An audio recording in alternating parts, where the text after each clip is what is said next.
相手に注意するときは、まず自分の過去のミスを告白する。တပတ်သူကိုတတိပေးတဲ့အခါမှာအရှင်ဆုံးမိမိရဲ့အတိတ်ကအမှားတွေကိုဖွင့်ဟပြောဆိုပါမယ်。数年前、メイのジョゼフィンがニューヨークにやってきて、私の秘書として働きたいと言った。လွန်ခဲ့တဲ့နှစ်ပေါင်းများစွာကတူမာလေးဂျိုဇက်ဖင်ကニューヨークကနေရောက်လာပြီးကျွန်တော်ရဲ့အတွေ့အမှုအနေနဲ့အလုပ်လုပ်ချင်တယ်လို့ပြောခဲ့ပါတယ်။高校を卒業してまだ2、3年しか経っておらず、実務経験はほとんどなかった。အထက်တန်းပြီးလို့2နှစ်3နှစ်လေးပဲကြာသေးတဲ့အတွက်ကြောင့်မို့လို့တကယ်လက်တွေ့အလုပ်တွေ့ကြုံတွေကတော့မရှိသလောက်ပါပဲ။現在では彼女は素晴らしい秘書だが、当時は初心者だった。အခုလက်ရှိမှာတော့သူမကအရန်ကိုတော်တဲ့အတွေ့အမှုတစ်ယောက်ဖြစ်ပေမဲ့အဲ့ဒီချိန်တုန်းကတော့သူကဘာမှမသိသေးတဲ့初心者ビギナーတစ်ယောက်ဖြစ်ပါတယ်။ある日、私は彼女のミスを指摘そうになったが、ちょっと待って、今の自分は経験豊富だが、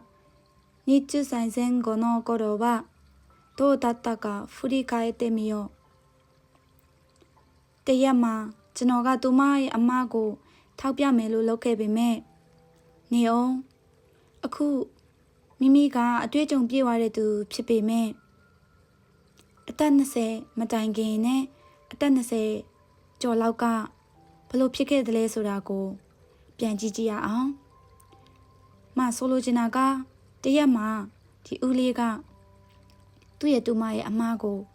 ထောက်ပြမယ်လို့လုပ်လိုက်တဲ့အချိန်မှာသူ့ဘာသူဘလို့တွေးလဲဆိုတော့နေအောင်အခုကငါကအတွေ့အကြုံပြည့်ဝတဲ့သူဖြစ်ပေမဲ့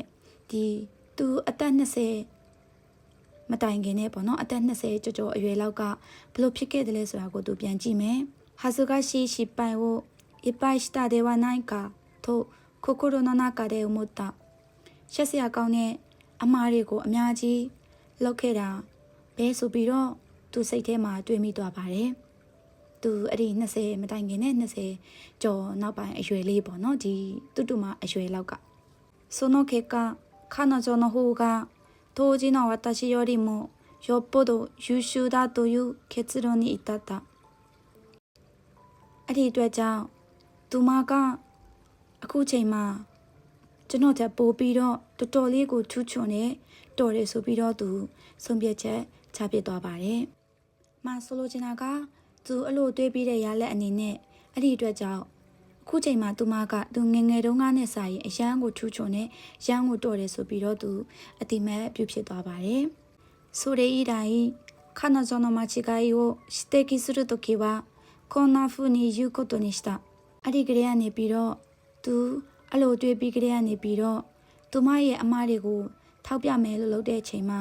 ဒီလိုမျိုးပြောဖို့ဆုံးဖြတ်ခဲ့ပါတယ်။君はミスをしたけれど、若い頃の私はもっとひどいミスをいっぱいした。မင်းကအမှားလုပ်ခဲ့တယ်ဆိုပေမဲ့လည်းငငယ်တုန်းကငါကပို့ပြီးတော့ကြီးမားတဲ့အမှားတွေကိုလုပ်ခဲ့ပါတယ်။だから私には君を叱る資格がないが、こんな風にした方がいいと思わないか？ဒါကြောင့်မို့လို့ငါမှမင်းကိုစူဖို့ရည်ချင်းမရှိပေမဲ့ဒီလိုပုံစံလေးဒီလိုမျိုးလေးလောက်တာကပို့ပြီးတော့ကောင်းတယ်လို့မထင်ဘူးလားဆိုပြီးတော့သူကပြောဖို့ဆုံးဖြတ်ခဲ့ပါတယ်။ဆိုလိုချင်တာကသူကတတိပေးတာကိုတိုက်ရိုက်တတိမပေးဘဲနဲ့ပေါ့နော်သူ့ရဲ့အမှားတွေကိုအရင်ပြောပြီးတော့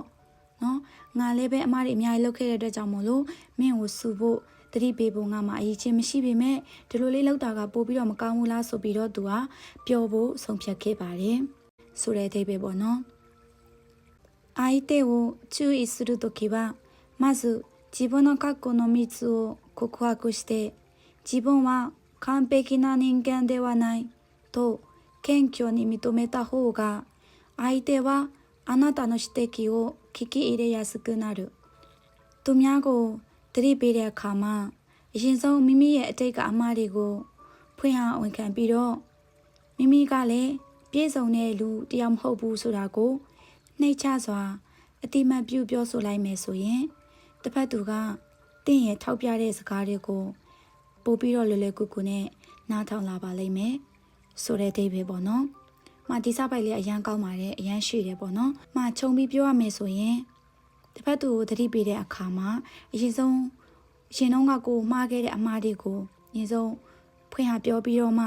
စကားပလင်ခံပြီးတော့မှသူများကိုသတိပေးမယ်ဆိုရင်ပို့ပြီးတော့နားထောင်မယ်ပေါ့နော်တစ်ဖက်သူကပို့ပြီးတော့ကိုယ့်ရဲ့စကားတွေကိုလက်ခံမယ်ဆိုတဲ့အဓိပ္ပာယ်လေးပေါ့နော်だから相手に注意するときはまず自分の過去のミスを告白する